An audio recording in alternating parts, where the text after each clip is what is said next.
When looking at rookie quarterbacks, there are some obvious situations and some not so obvious ones. Trevor Lawrence is the starter week 1, got it. The Jets traded Darnold, so Zach Wilson's going to be starting, got it. Trey Lance is definitely not starting because they have Jimmy G, got it. And then the next two, there's a lot of gray area and room for debate, that being Chicago and New England. But we're going to be focusing on the Chicago Bears situation with Andy Dalton and Justin Fields. Matt Nagy has been adamant and very clear since the beginning that Andy Dalton is going to be the starter. In today's video, we're going to question everything about that decision, and then we're going to talk about if we even think he's being honest with us, because to me, this doesn't make a whole lot of sense for a lot of reasons. The best way I can compare this to is a beautiful summer day in Chicago, and you want to take a drive and free your mind. You have a Honda Civic and a Ferrari, and you choose to go with the Honda because it's nice and reliable, and even though it's ungodly boring, you can always depend on it. So you leave the Ferrari to collect dust, because with that car, you'll have a lot of fun and it's way better. But what if you crash it or something goes wrong with it? So you wait until you are certain that nothing will happen to it. I feel like this pretty much sums up the situation, and I just hate that thinking. First, this is not intended to be Andy Dalton slander, because I think he's a great NFL quarterback. I really loved what he did for the Cowboys in all of those years in Cincy, but football is a game of emotions, momentum, creativity, and finding the slightest advantages. And to me, Matt Nagy, if he actually means this, is playing the situation way too safe. We have a lot of different things to look at, but first, let's look at the emotional side of this. This is Andy Dalton's first year. He hasn't won over the hearts of the team yet. He hasn't been there for 8 years, and everyone just loves him in the locker room. So we have to think about this from the side of the fans too. Chicago fans, not known for being some of the most accepting or forgiving bunch. How many bad games, or better yet, how many bad series before the crowd gets restless and wants to take the Ferrari for a spin? That's the emotional side of it. The football side of it is we have to be realistic. The Bears are not contenders right now. They have too many holes defensively on their offensive line to be contenders. So if we look at this historically, this fits the context more so of a Baker Mayfield, a Justin Herbert, or a Joe Burrow. Teams that aren't contenders, but they got to play very early and did exceptionally well. This is because they got a lot of quality reps in college with great coaches, and they were much less of a project.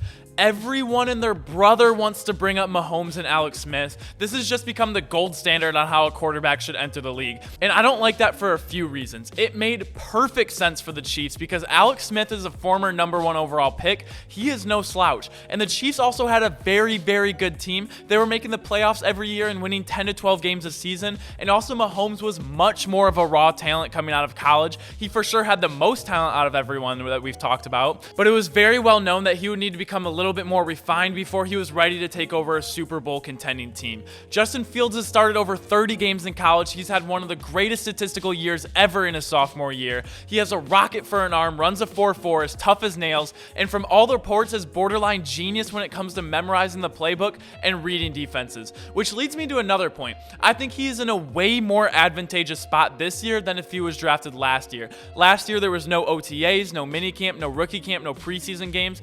That was one of the hardest years to come in as a rookie. Like, look at last year. Last year, Tua got thrown in as the starter. He barely knew the playbook, and it showed. Now Justin has almost the exact same amount of time as Andy to learn the playbook, the timing, and the development, and the rapport with all of the Bears receivers. This should feel like the start of an entirely new regime, because a team that had a mediocre last year with a lot of promising pieces just couldn't get the quarterback situation right, which leads me to think that this whole narrative that Matt Nagy is a bunch of bull jive, because I've learned a few things about Matt Nagy. Let's first look at this tweet from Matt Miller. It says, "I can't remember a more boring, conservative offense than the 2020 Chicago Bears. No energy, no fire, no risk, just blah."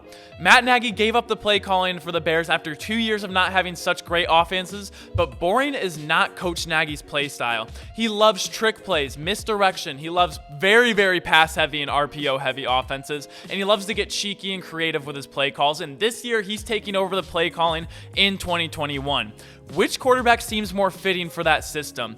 And also, yeah, just last year, did Matt Nagy seem patient or trigger happy to find a new quarterback? No, he was very trigger happy. He pulled Mitch out for Nick Foles just 2 games in, and it seemed to be back and forth all year. All I'm saying is this seems like an elaborate way of playing it safe, saying Dalton is the starter just to make sure that Justin isn't a bigger project than they thought he was, and at the first sign of Andy playing bad or even one loss, that they're going to make the switch. And although I can see right through this, this, I really don't like this. I think coaches trying to push players by not starting them is a very outdated way of thinking. My thinking is I think the quarterback should have the utmost confidence in all of the confidence and swagger in the world. If they struggle, which every quarterback does, they need to have the confidence to buckle up and turn things around, not be looking over their back shoulder, terrified that if they don't start playing better, that they're going to get subbed out. I hate when coaches do this, and I'm scared that this is what Matt Nagy is thinking. To me, either say Andy Dalton is going to be our starter this year and we're going to save Fields to develop him,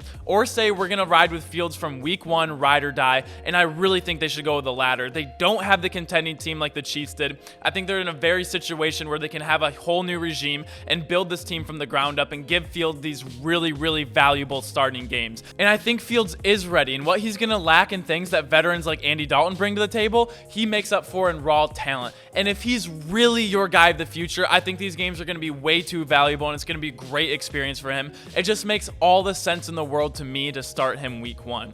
But let me know what you guys think. So there's two things to unpack here. One, do you think Fields should start or not? And two, do you think Matt Nagy is being honest with us? Because he has been very adamant from the very beginning that it's going to be Andy Dalton starting. Is that all just to kind of protect and save face and save questions from being asked? Or do you actually think he wants to ride with Andy Dalton? Because I love Andy Dalton. He's just very what the last year Bears team was, just very blah. Matt Nagy is going to take over. He's going to push the ball down the field. He's a very pass-heavy coach. And I think Justin Fields is going to be amazing from the very beginning because I think he had enough college experience and enough big games to take over right away. But let me know what you guys think. Make sure to like the video if you like videos like these. Make sure to comment down below what you think on both options, and make sure to subscribe if you enjoy daily sports content. I appreciate you guys so much. Thank you guys all for tuning in. I love all you guys' support, and as always, I will talk to you tomorrow. Peace.